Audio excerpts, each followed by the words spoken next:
المعرض الجهوي للاقتصاد الاجتماعي والتضامني بمدينة تطوان، يجمع كل التعاونيات والجمعيات التي تشتغل في مجال الصناعة التقليدية وكذا الإنتاج الفلاحي المجالي لمنطقة وجهة طنجة تطوان الحسيمة. مرحبا بكم، ولنا جولة داخل أرجاء هذا المعرض لنكتشف إبداعات الصانع المغربي التقليدي.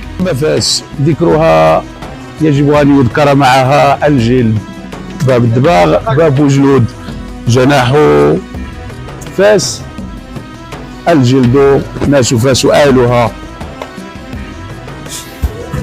قديما قالوا عنهم مرسكيون، جبال ديالنا كما يقال بالدارجة المغربية. هنا ثقافتهم تتجسد، وروح المرأة المغربية أنامل المرأة الجبلية عندما تبدع. أنتم هنا في رواق خاص بكل ما تبدعه المرأة الجبلية.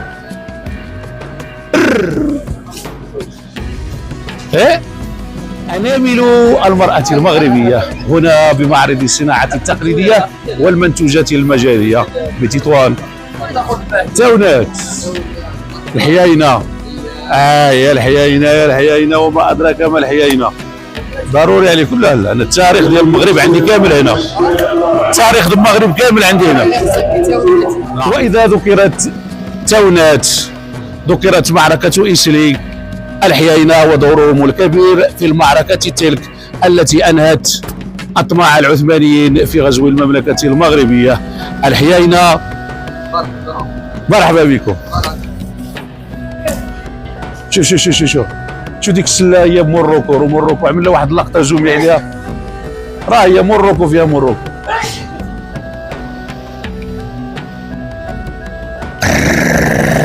كتبر كريجه كينفخوا الروايد، قال له كينفخوا الروايد، وانت كتنفخ الروايد. ولكل من ينتظر قرارات الطاس وجدناه بتطوان، لكنه للاسف فقط للضيوف يستعمله المغاربه لغسل اليدين. هذه ثقافتنا أيها السادة.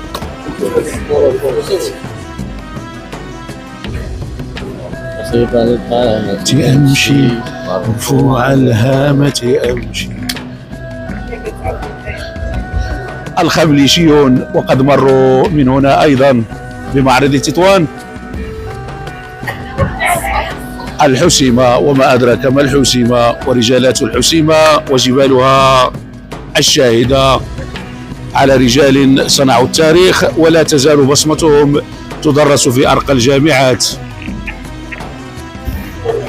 هذا ما صنعت أيدي وأنامل المرأة الريفية. لم أجد ما أقول ولا ما أعبر عنه عندما وجدت هذا الفضاء. المندوبية العامة لإدارة السجون وإعادة الإدماج، هذه بصمة سجنائنا. لك أن تتخيل أن كل هذه المنتوجات من إبداع أنامل المساجين المغاربة داخل السجون المغربية. عندما تذكر اسم المغرب أظن أنه عليك أن تتوضأ قبل أن تنطق اسم المملكة الشريفة. وإذا ذكرت العرائش ذكرت فصول بعينها في تاريخ المملكة المغربية. لا تنسوا معركة وادي المخازن، وهذه بعض إبداعات أبناء من كانوا هناك وقد رسموا تاريخا بمداد من ذهب لا يزال العالم أجمع يشهد بعظمته. إبداعات أنامل المرأة المغربية. وكفى بأروقة المعرض ونحن نتجول بين دهاليزه، وكما تلاحظون الرحبة والواسعة استرعى انتباهنا.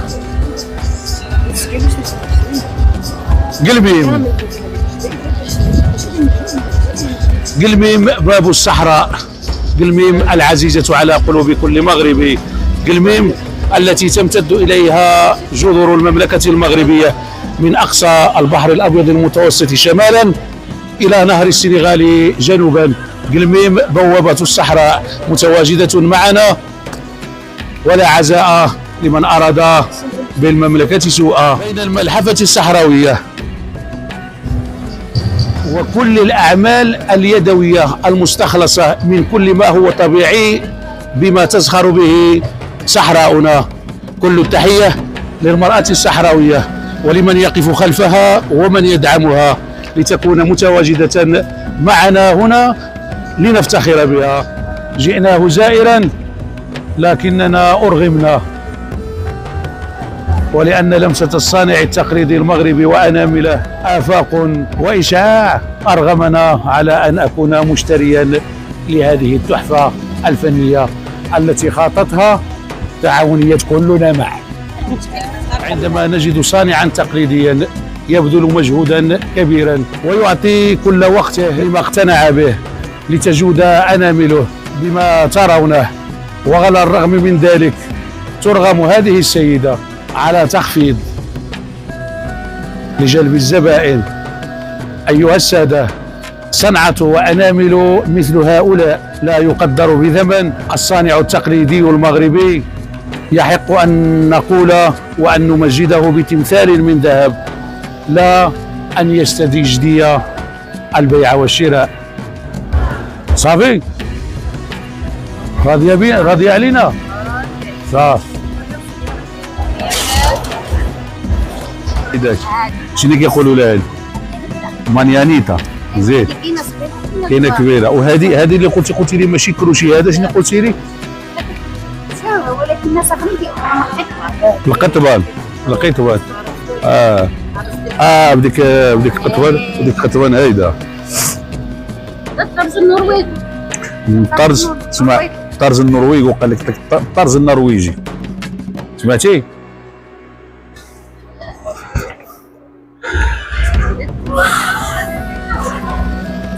على السينيات وهذا.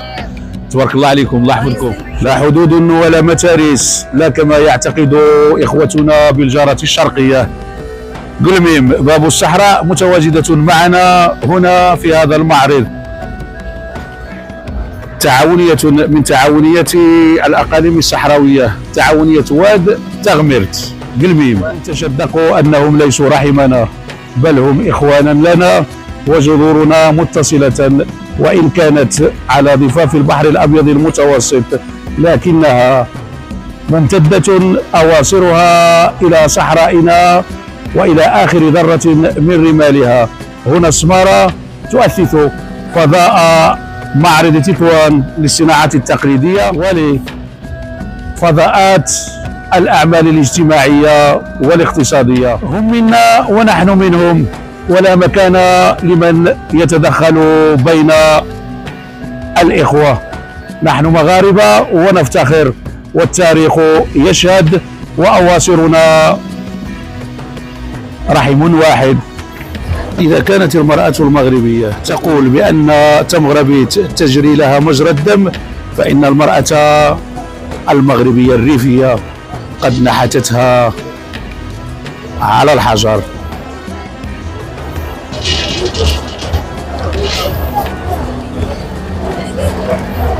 ولأنامل المرأة الريفية ترفع القبعة، وإن كانت لا قبعة فوق رأسي، وإنما ترفع القبعة، ولها منا ألف تحية وإجلال.